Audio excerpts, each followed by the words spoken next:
Hey, good morning. I'm Patricia Murphy. It's Monday. This is Seattle Now.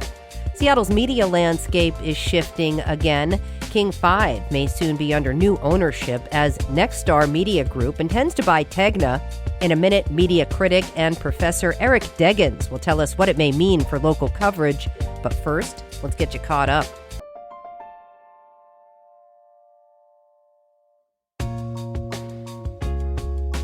Corporate Starbucks employees will face stricter requirements to work in person when they head back to the office today. The company increased the number of days it expects employees to work on site from 3 to 4. Meanwhile, Starbucks is laying off around 900 workers and closing stores, including the Roastery on Capitol Hill and stores in Eastlake and Ballard. Beginning today, Boeing has regained the authority to certify and perform final safety inspections on 737 MAX jets. The FAA says it made the move after a thorough review of Boeing's production quality. The agency took full control of 737 MAX approvals in 2019, following 2 deadly crashes that killed 346 people. And cities and counties across Washington state have until Tuesday to sign on to recent opioid settlements. Back in June, Washington's Attorney General settled a lawsuit for more than $122 million with Purdue Pharma and 8 generic manufacturers of opioids. The AG's office says the money will fund programs that combat the opioid epidemic, support first responders, and build treatment clinics. Check back for more headlines on tonight's episode of Seattle Now. Seattle's 4 major news stations are owned by non-local media groups. KUOW is a Paramount affiliate. Fox 13 is owned by Fox. KUOW is a Sinclair affiliate and spent multiple nights last week preempting Jimmy Kimmel Live until reversing course on Friday. And KUOW is owned by Tegna, but maybe not for long. Media giant Nexstar has announced it intends to acquire Tegna in a $6.2 billion deal. All this raises questions about how much local control there is over the quality and content of Seattle's TV news. Eric Deggans is here to help answer some of them. He's a professor of journalism and media ethics and NPR critic at large. Really glad you're here, Eric. Thanks so much for taking the time. Thanks for having me. So first off, let's help listeners understand more broadly what the landscape of media company ownership looks like in the U.S. Basically, we're in a time of transformation because of streaming. A lot of people in general, but younger consumers especially, are getting their media diet through streaming. Social media services like TikTok and Instagram and also YouTube. And so viewership for local broadcast TV stations is dropping, and people are cutting the cord for cable systems. So they're not even watching those local broadcast channels on their cable systems because they're canceling their cable subscriptions. And so as a result, I think there's more pressure for these companies to get bigger in order to find synergies. You know, if you own 30 TV stations, you can centralize your accounting systems, you can centralize your personnel systems. So I think there's some pressure to get bigger in order to keep surviving in an industry that's frankly in serious decline. But the result of that for consumers is that your local TV station is now owned and controlled by a company where the owners may not live in your area, may not live anywhere near where you are, and may be making decisions about the content that you see based on their own corporate agendas and not what the local viewers or the local community might need. Okay, that's the wide angle and some very important context. We can talk about streaming in a little bit, but first, is there any kind of model for a large media company that allows its local affiliates to have autonomy?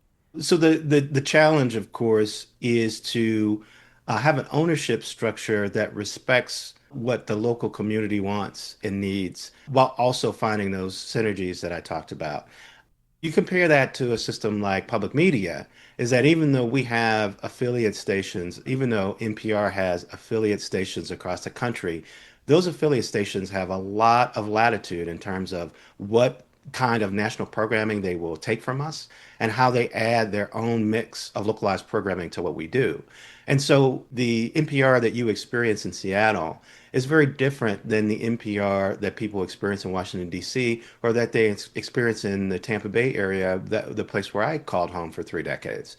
And that's because there's a lot of local influence, and the local station managers get to decide what stories or what shows from NPR they will display. And the PBS stations have that level of autonomy as well.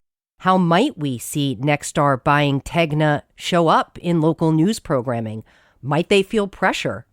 That is the ultimate question. I mean, if they're willing to intercede to keep Jimmy Kimmel off the airwaves, regardless of what their local station managers think, what is going to happen when an investigative reporter comes up with a really great story that might be embarrassing to the Trump administration? What happens if a local ICE raid goes badly? And the local TV news crew in the area wants to cover missteps by a federal agency that Trump favors.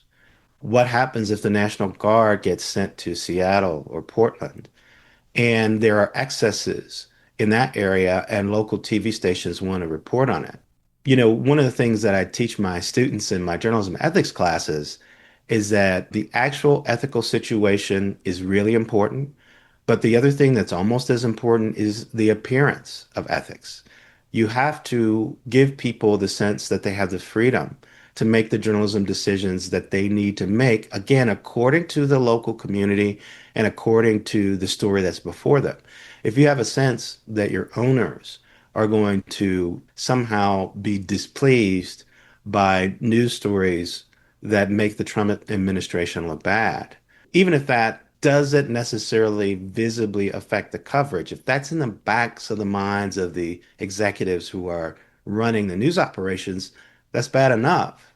To say nothing of the fact that the public who watches these stations, they're going to have in the back of their mind, oh, well, they kept Jimmy Kimmel off the air. They're not going to report on Trump the way they need to.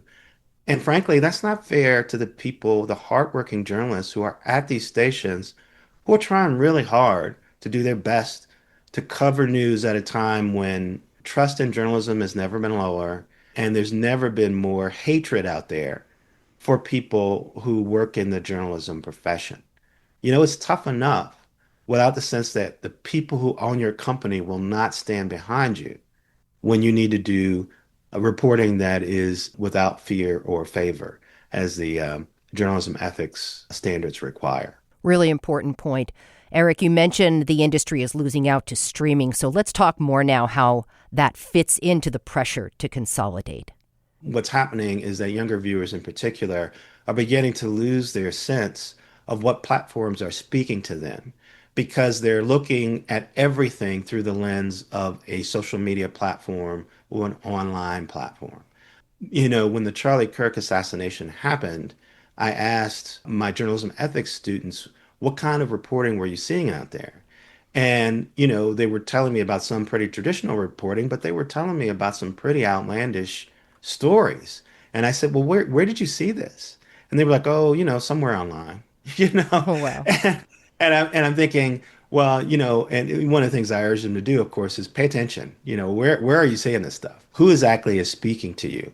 Because if it is an influencer on YouTube, or if it is someone who aggregates reporting on TikTok, that is very different than a news anchor who is paid by a traditional news outlet like NBC News or even one of your local TV stations.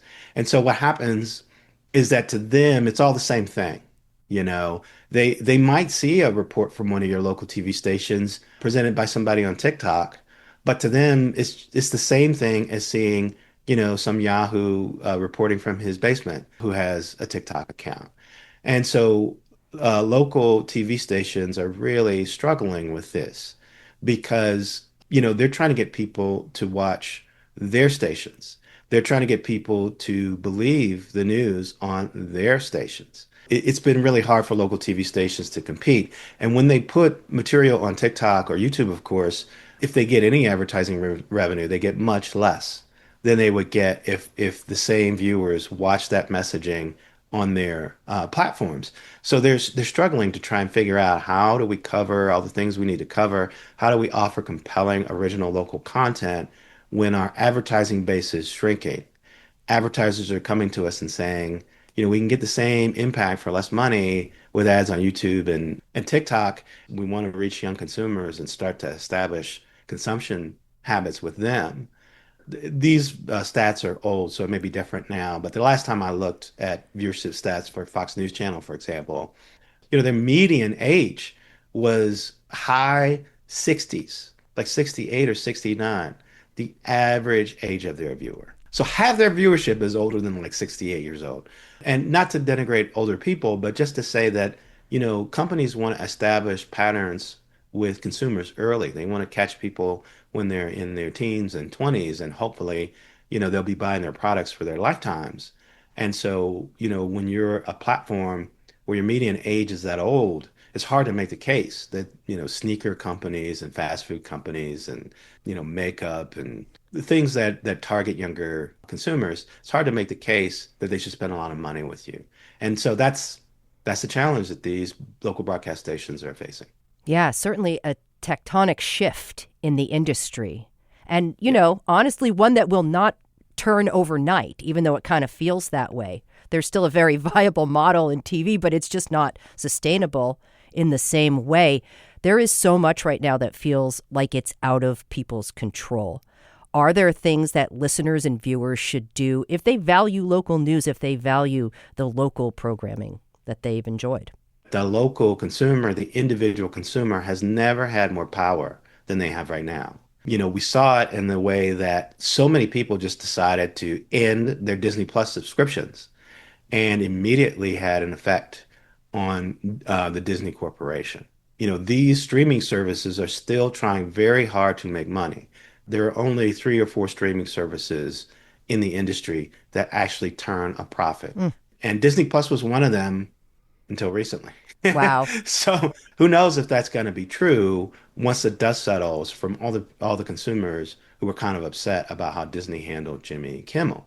So it's much harder to affect broadcast TV ratings because they're calculated differently. But if you log on to a YouTube video for 30 seconds, that counts as a view. So, you can log onto a YouTube video that you like and immediately register that you support whoever made it and whatever platform put it on YouTube.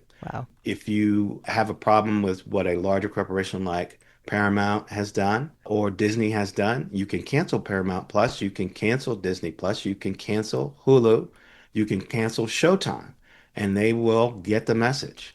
And then, of course, you can also speak out yourself on social media.